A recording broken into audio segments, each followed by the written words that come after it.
often hailed as one of the weirdest places on Earth.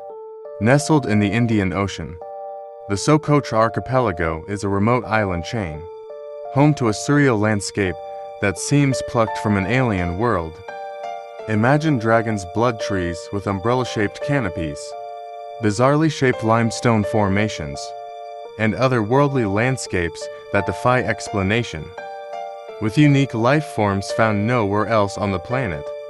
Socotra is a living testament to the wonders of evolution and isolation, where reality blurs with fantasy, and the extraordinary becomes the norm.